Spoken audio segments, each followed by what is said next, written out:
Hi, Julie Jones from SSB Performance, Smarter, Stronger, Better Mindset Training. Here with this week's Mindset Made Simple Tip of the Week, brought to you by Game Day Sportswear. Today we are at the ski resort. I am not skiing, nor am I snowboarding, but my son is, and it's a beautiful day in the greater Cleveland area. And today we're going to talk about avoiding Kelci-like behaviors by implementing plans. So I am not here to debate what happened with Travis and Taylor, although I do love Taylor Swift. Not as much as my niece Julia, who is a true Swiftie, but I think Taylor Swift is great, and her being in a football game does not bother me whatsoever. And I'm also not here to debate whether or not what Travis Kelce did with Andy Reid is right or wrong. That is not my goal. I know this, as a coach and as a player, if there was a camera on me all the time, I'm not certain I would be thrilled with my behavior, and I'm not here to judge, but I am here to talk about managing our emotions as athletes and coaches and leaders. We know that sport is wrought, competition, performance is full of emotion, and we don't want to get rid of that emotion. What we want to do is help our emotion work for us. We can get frustrated, we can get excited, but we need to be able to manage those things in order to perform at our best. So when we think about performing at our best and managing our emotions, I've got a couple ideas on things we can do in-game and post-game that may help us avoid pitfalls that could derail us for the next play, the entire game, or possibly even our entire career. We've seen that done before. The first step in managing our emotions is identifying pleasant and unpleasant emotions that impede or help our performance. Today, we're talking more about the things that impede our performance, but we also need to be aware of the things that enhance our performance. And sometimes those are positive, and sometimes those are not so helpful emotions. But once we know what emotions take us off track, and we finally then have a roadmap, sort of like the rumble strips on the side of a road. They keep us on the road when we get sleepy or we're not focused or whatever happens to take us away from the task of driving down the road. We need to have road markers to keep our emotions on track as well. Once we know those emotions, we can then isolate the behaviors, the situations, the environments that bring those emotions up. All the things that could pull us off our game, the thing that pulls us off the road. What are those things? We need to be able to identify those. And when we can identify those, we can then put a plan together to manage them. So once we understand what pleasant and unpleasant emotions affect us, because sometimes it could be excitement that pulls us onto the rumble strips. Sometimes it's pure frustration or disappointment or embarrassment, whatever those are. Once we have those identified, we can think about the things that bring those up, and then we can start to plan for those. And one way that can help keep us away from the rumble strips is to help people put into place a reset. How many times in your life has someone said, get more confidence, or you got to be more confident, or you got to get your head out of your butt? And that's great. Telling someone to do that, everybody in a room knows that's what needs to be done. But if we don't know how to do that, we don't provide tools, then there is nothing that's going to change. In fact, telling someone to calm down has never in the world of upset people calmed anyone down. So tools are really important. How can we provide a reset? Resets come in all types. It could be a full system. In July 2022, I posted a tip about the 4 F's of focus. We talked about being able to, and now I can't think of what they are in order. Right? Fudge. This is what it is. Fudge. So yes, we acknowledge the fact that we screwed up or something didn't go our way. Then we go to the fix. What are the things that we need to change in order to get back to where we need to be? Then we go to forget. Okay, time to move on.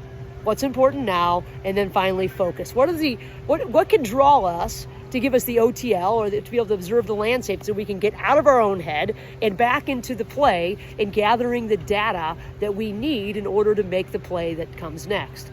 So that's the 4 F's of focus: fudge, fix, forget, and focus.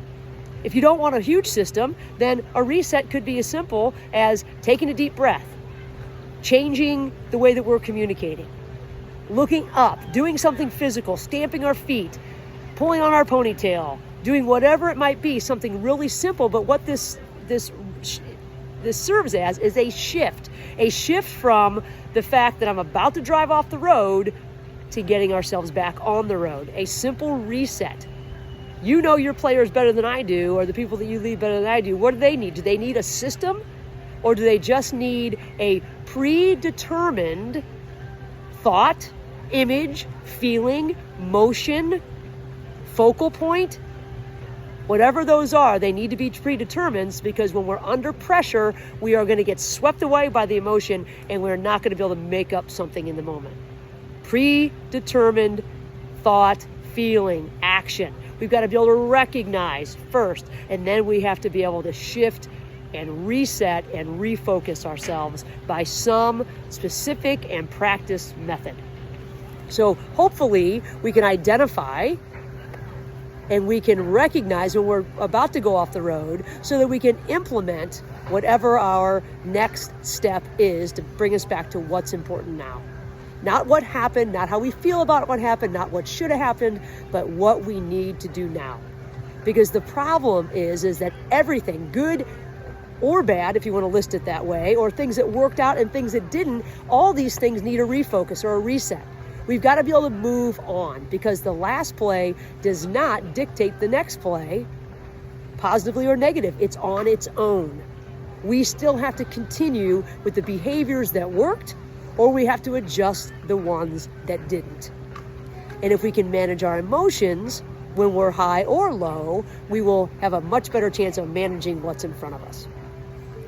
Just as important as in-game adjustments to emotional regulation are post-game adjustments to emotional regulation.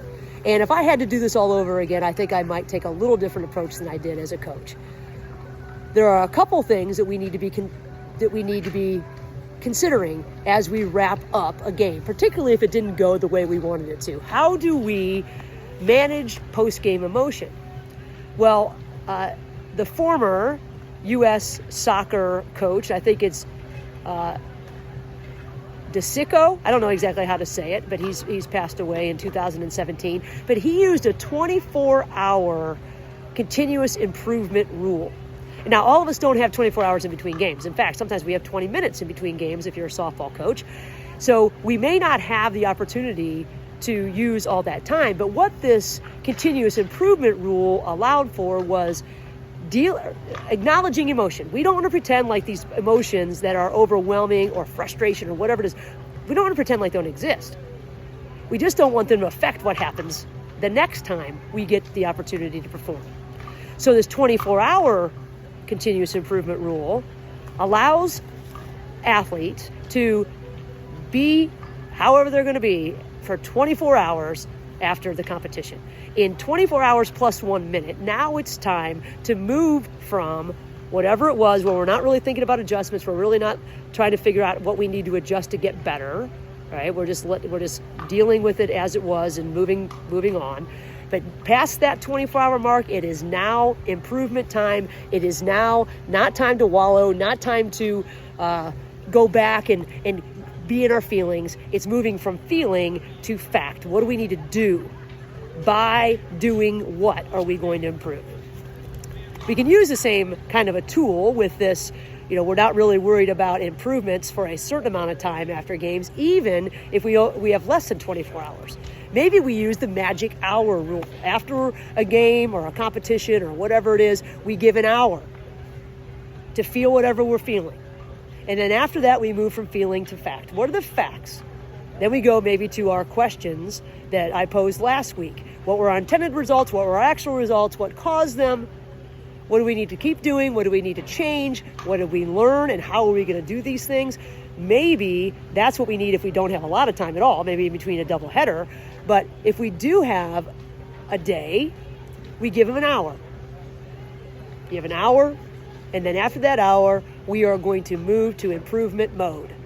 That way, we have allowed the feelings to exist, but we don't allow the feelings to cloud what we're going to do for the night. We can get better rest. We can get better recovery. We can have better conversations. We don't pull away because we're emotional. We feel, and then we find facts. And then we use those facts as data to improve the results from the day before. Seems like a pretty simple plan, may not work for everyone. But one thing I will suggest, if we do allow the magic hour or the 24-hour rule, I would suggest that maybe at some point you have discussions about how you allow yourself, your teammates, or your those you lead, how we use language during that time. Are we talking crap? Are we saying stupid stuff out loud? Are we tearing ourselves down? Because if we can start to use better language in everyday practice, and we talk about what we want instead of what we're trying to avoid, if we talk about what's important, not how we are shoulda, woulda, coulda, musting, if we can use good language, or I won't call it good, but if we can use productive language throughout the week in preparation, then we're going to have a much better chance of using productive language in the magic hour, which isn't always pretty. Or the magic 24 hours, if you want to call it, which aren't always pretty. So much of how we manage our emotions has to do with the language that we use. And if we can practice using that language all the time, it becomes how we operate. And then we have a better chance of using it when we're not in the best emotional space.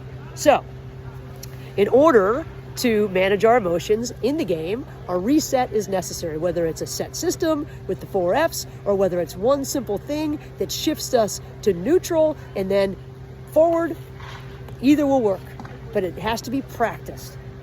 A post-game evaluation of our own work might not need to start immediately after the game's over when our emotion is high. Maybe we allow some buffer time. Maybe we take a timeout, like our parents used to put us in timeout. Well, my parents never put me in timeout. They used that paddle thing that used to have a ball attached to it, right? I would have preferred the timeout, but that's the thing now, right? Those timeouts went away as we became adults, but we need timeouts in order to regain control of our emotion, in order to evaluate and get into continuous mode. Sometimes there needs to be a little timeout in between there. So, the original LBJ, Lyndon Baines Johnson, once said that yesterday is not ours to recover, but tomorrow is ours to win or lose. We can't go back and recover yesterday. However, we can pull information from it to help us win tomorrow.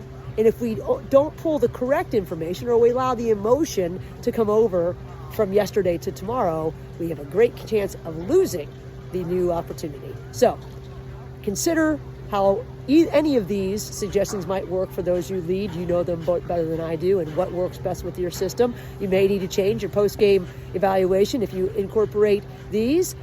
Not necessary, but something to think about. And until next week, I'd love to hear any thoughts you have on emotional regulation. And we can go back and forth about Travis Kelce, but that really isn't of concern to me. What is of concern to me is that all of us deal with tons of emotion when it comes to competition. And the better that we can manage it, the better chance we have of being successful. So until next week, have a great week. If you have any thoughts, or if you'd like to put together something for your team, reach out, juliej@ssbperformance.com.